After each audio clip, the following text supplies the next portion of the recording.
ಒಂದಾನೊಂದು ಕಾಲದಲ್ಲಿ ಬೆಟ್ಟಗಳು ಮತ್ತು ಹಚ್ಚ ಹಸಿರಿನ ನಡುವೆ ಇರುವ ಒಂದು ಹಳ್ಳಿಯಲ್ಲಿ ರಾಮ ಎಂಬ ಕುಂಬಾರರು ವಾಸಿಸುತ್ತಿದ್ದರು. ಅವರ ವಿನಮ್ರ ವಾಸಸ್ಥಾನವು ಹಳ್ಳಿಯ ಅಂಚಿನಲ್ಲಿ ನೆಲೆಗೊಂಡಿತ್ತು. ಕಾಗೆಗಳು ಹೆಚ್ಚಾಗಿ ಸೇರುವ ವಿಸ್ತಾರವಾದ ಹೊಲಕ್ಕೆ ಹತ್ತಿರದಲ್ಲಿದೆ. ರಾಮ ಸರಳ ಆಸೆಗಳನ್ನು ಹೊಂದಿದ್ದ ಸರಳ ವ್ಯಕ್ತಿ. ಅವರು ಕುಂಬಾರಿಕೆ ಕಲೆಯಲ್ಲಿ ಸಂತೋಷ ಮತ್ತು ತೃಪ್ತಿಯನ್ನು ಕಂಡುಕೊಂಡರು. ಸುಂದರವಾದ ಮಡಕೆಗಳು ಮತ್ತು ಪಾತ್ರೆಗಳನ್ನು ತಯಾರಿಸುವುದರಲ್ಲಿ ತಮ್ಮ ದಿನಗಳನ್ನು ಕಳೆಯುತ್ತಿದ್ದರು. ವಿವಿಧ ಆಕಾರ ಮತ್ತು ಗಾತ್ರದ ಮಡಕೆಗಳಿಂದ ಅಲಂಕರಿಸಲ್ಪಟ್ಟ ಅವರ ಚಿಕ್ಕ ಮನೆ ಅವರ ಕೌಶಲ್ಯ ಮತ್ತು ಸಮರ್ಪಣೆಗೆ ಸಾಕ್ಷಿಯಾಗಿದೆ. ಆದಾಗ್ಯೂ ರಾಮನ ಶಾಂತ ಅಸ್ತಿತ್ವವು ಸಾಂದರ್ಭಿಕವಾಗಿ ಕಾಗೆಗಳ ನಿರಂತರ ಕಾವಿನಿಂದ ಅಡ್ಡಿಪಡಿಸುತ್ತದೆ. ಪ್ರತಿದಿನ ಮುಂಜಾನೆ ಆಕಾಶದಲ್ಲಿ ಸೂರ್ಯನು ಉದಯಿಸುತ್ತಿದ್ದಂತೆ ಕಾಗೆಗಳ ಗದ್ದಲದ ಘೋಷವು ಗಾಳಿಯಲ್ಲಿ ತುಂಬಿ ಹಳ್ಳಿಯ ಶಾಂತಿಗೆ ಭಂಗ ತರುತ್ತಿತ್ತು. ಒಂದು ದಿನ ರಾಮ ತನ್ನ ಕುಂಬಾರನ ಚಕ್ರದಲ್ಲಿ ನಿರತನಾಗಿದ್ದಾಗ ಅವನು ತನ್ನ ಆಸ್ತಿಯ ಅಂಚಿನಲ್ಲಿ ಆಡುತ್ತಿರುವ ಚಿಕ್ಕ ಹುಡುಗನನ್ನು ಗಮನಿಸಿದನು. ಹುಡುಗನ ಉಪಸ್ಥಿತಿ ಮತ್ತು ಕಾಗೆಗಳ ನಿರಂತರ ಕೂಗಿನಿಂದ ಸಿಟ್ಟಿಗೆದ್ದ ರಾಮ ವಿಷಯಗಳನ್ನು ತನ್ನ ಕೈಗೆ ತೆಗೆದುಕೊಳ್ಳಲು ನಿರ್ಧರಿಸಿದನು.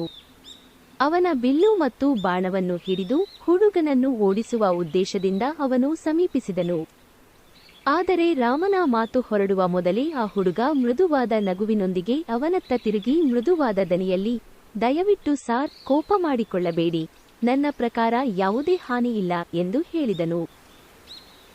ಹುಡುಗನ ಶಾಂತ ವರ್ತನೆಯಿಂದ ಆಶ್ಚರ್ಯಚಕಿತನಾದ ರಾಮ ಅವನ ಮಾತಿನಿಂದ ಕುತೂಹಲ ಕೆರಳಿಸಿತು. ನೀವು ಇಲ್ಲಿ ಏನು ಮಾಡುತ್ತಿದ್ದೀರಿ, ಹುಡುಗ? ಅವನು ತನ್ನ ಬಿಲ್ಲನ್ನು ಸ್ವಲ್ಪ ತಗ್ಗಿಸಿ ಕೇಳಿದನು.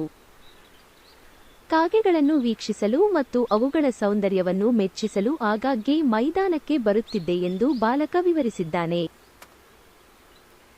ಅವನು ಪಕ್ಷಿಗಳ ಬಗ್ಗೆ ಒಲವು ಬೆಳೆಸಿಕೊಂಡನು ಮತ್ತು ಅವುಗಳನ್ನು ತನ್ನ ಸ್ನೇಹಿತರೆಂದು ಪರಿಗಣಿಸಿದನು.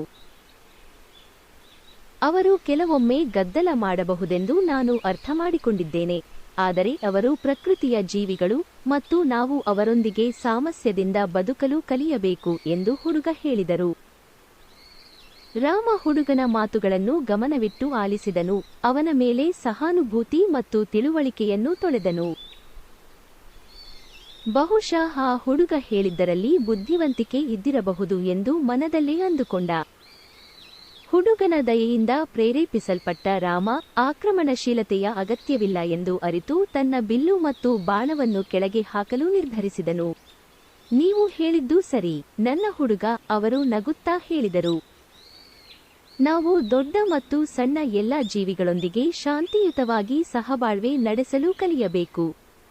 ಆ ದಿನದಿಂದ ರಾಮ ಇನ್ನು ಮುಂದೆ ಕಾಗೆಗಳನ್ನು ಉಪದ್ರವವಾಗಿ ನೋಡಲಿಲ್ಲ, ಆದರೆ ಹಳ್ಳಿಯ ಪರಿಸರ ವ್ಯವಸ್ಥೆಯ ಅಮೂಲ್ಯ ಸದಸ್ಯರಂತೆ.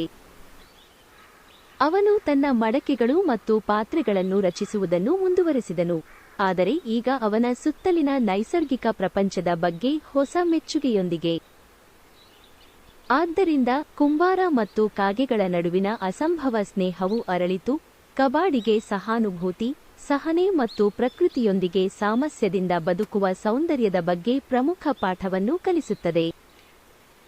ಕಥೆಯ ನೈತಿಕತೆ: ಕಾಗೆಯ ಸ್ನೇಹಿತ, ಸಹಾನುಭೂತಿ ಮತ್ತು ಕಡೆಗೆ ತಿಳುವಳಿಕೆ ಎಲ್ಲಾ ಜೀವಿಗಳು ಶಾಂತಿಯುತ ಸಹಬಾಳ್ವೆ ಮತ್ತು ಪ್ರಕೃತಿಯ ಆಳವಾದ ಮೆಚ್ಚುಗೆಗೆ ಕಾರಣವಾಗುತ್ತವೆ.